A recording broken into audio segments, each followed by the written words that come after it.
Jadi sebetulnya secara konflik nggak ada antara Wali Songo dengan Kalau terkait itu manunggaling kawula Gusti itu apakah tidak ada, maksudnya tidak ada perbedaan antara Gusti dan kawula, kesetaraan gitu atau gimana?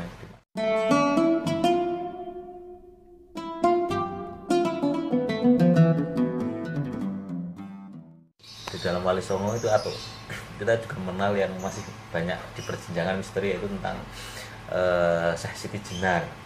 Nah sebenarnya beliau itu siapa dan seperti apa, sehingga namanya itu kan di antara Wali Songo itu mesti orang kalau dengan yang satu ini agak beda, itu seperti apa? Jadi sebetulnya kan begini, kalau kita lihat dari riwayat beliau adalah satu-satunya Wali Songo yang dalam menuntut ilmu itu tinggal 17 tahun di Baghdad. 17 tahun di Baghdad. Ya. Karena itu gelar beliau adalah Syekh. Guru besar kita. Karena memang ilmu agamanya ya luar biasa. Beliau yang kemudian membawa dua torekot ke sini, torekot Satoria dan torekot Akmaliyah. Dan dua-duanya itu merujuk ke Abu Bakar As-Siddiq. Karena kalau kita lihat urutannya, Akmaliyah ini ternyata dulu sempalannya Naqsabandi ya. Muncul di situ. Nah itulah yang pertama kali datang ke sini, dan dia orang dari Cirebon. Karena itu cerita Syekh Lemah Abang atau Syekh Siti Jenar ini lebih bagus di Cirebon daripada di Jawa, gitu. Karena dia memang orang Cirebon.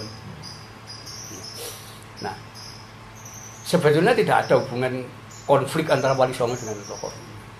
Seperti dalam film itu ya, dalam film nggak ada. Antara Sunan Kalijogo ya, versus ada. Karena Sunan Kalijogo itu menantunya kok. Oh malah menantunya. Malah menantunya. Kalau nama aslinya siapa? Syekh Datuk Abdul Jalil. Syekh Datuk Abdul Jalil. Ya, keluarga dari Malaka. Nah itulah yang kemudian berkembang di Cirebon. Beliau ini yang pertama kali melakukan perubahan sosial. Perubahan sosial di Nusantara. Di Nusantara. Dalam bentuk zaman kuno, ya, sampai zaman era Wali Songo Demak macam-macam itu, masyarakat itu terbagi dua komunitas masyarakat. Satu, masyarakat yang tinggal di dalam keraton, itu disebut golongan Gusti. Masyarakat di luar keraton itu disebut dengan golongan Kawula. Gusti itu tuan, Kawula itu budak. Karena itu Kawula tidak punya hak milik. Tidak ada. Semua adalah milik raja. Nah ini besar ini pengaruhnya ini. Ya. Jadi kita sering dengar cerita-cerita legenda macam-macam itu, ya. Dimana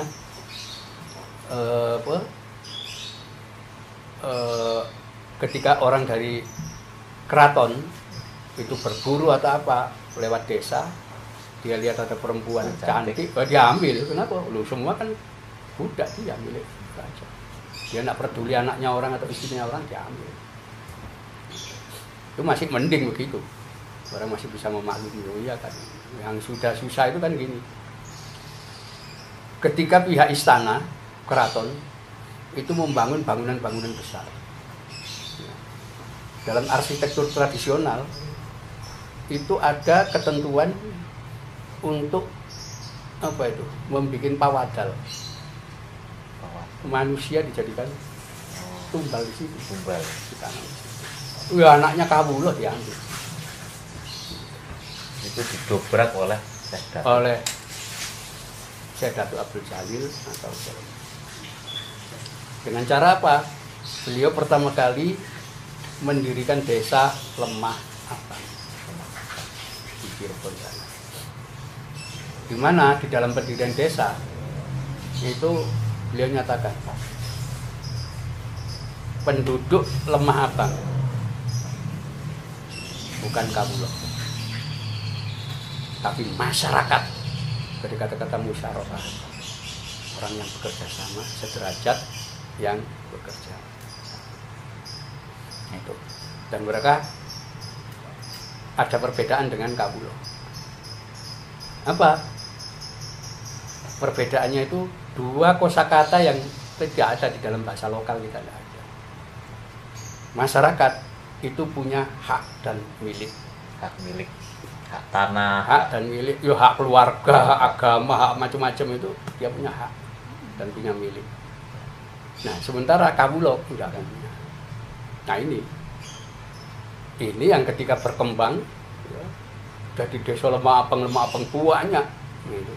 Zaman itu ada sekitar, ya politik kerajaan. Itu kerajaan, bingung ini gimana ini. Ya. Kok mulai ada orang punya hak milik, punya binian. Terjadilah konflik, sering konflik. Ketika petugas kerajaan mau ngambil anaknya warga, lawan sama orang-orang lemah apang. Karena itu kesannya lemah apang itu ekstrim, pemberontak dan sebagainya karena betulnya perubahan sosial itu. Ada kata tidak ada kelompok yang komunitas baru yang disebut masyarakat ini. Kita nggak kenal istilah masyarakat itu, tidak ada. Tetap kawula. Artinya sampai sekarang kita nggak mengenal hak milik. Ya, nah itu konflik yang muncul saat itu. Itu justru Syekh Datuk Kahfi itu yang melakukan perubahan secara radikal. Iya, yang radikal itu. Kita jadi mengenal ada masyarakat, ada rakyat, kata-kata rakyat macam-macam itu dari situ awalnya. Sebelum itu tidak ada. Mungkin karena itu juga ya namanya itu dalam sejarah-sejarah di loh yang bikin babat, cerita babat itu kan wong keraton. Ya pasti negatif terhadap orang yang merugikan keraton. Nah itu konfliknya di situ. Jadi sebetulnya secara konflik nggak ada antara Wali Songo dengan kalau terkait itu manunggaling kawula Gusti itu apakah tidak ada, maksudnya tidak ada perbedaan antara Gusti dan kawula, kesetaraan gitu atau gimana dimaksud? Sunan Giri itu semua naskah-naskah yang kita kumpulkan. Beliau penganut ajaran manunggaling kawula Gusti sama. Sunan Kalijogo juga sama manunggaling kawula. Kenapa tidak diganti? Itu amalia ruhani. Amalia ruhani. Iya, tasawuf. Lah, selama apa? Sosial itu. Diwujudkan dalam bentuk realitas sosial. Bahwa antara kawula dan Gusti sama. Tidak ada Gusti kalau tidak ada kawula. Kan itu ajarannya kan pertama kali wong lemah abang tidak boleh nyembah ratu. Oh, musyrik iku. Kalau dulu kan ke kerajaan nyembah. Iya, sujud itu. Yang melawan saya. Benar. Itulah awal-awal. Itulah sampai mereka disebut iki golongane bangsa abangan. Apa? Wong lemah abang pengikuti saya lemah abang. Jadi lahirnya abangan itu dari situ. Dari situ. Tapi kalau misalnya tidak ada gerakan itu, orang-orang Islam di pantai utara itu gak mengenal hak milik. Kenapa? Sampai zaman kolonial yang namanya Vorsten London, kerajaan Kesultanan Jogja dan Kasunanan Surakarta, nggak ada hak milik. Tetap Gusti dan kawula. Enggak punya hak milik. Jadi orang itu punya tanah, rumah di situ, tapi itu miliknya raja semua. Milik kerajaan. Itu. Ya. Jadi baru ada ordonansi itu tentang pembagian tanah keraton itu ke penduduk itu 1916. Setelah politik etis berarti. Oh, setelah politik etis. Sebelum itu enggak ada.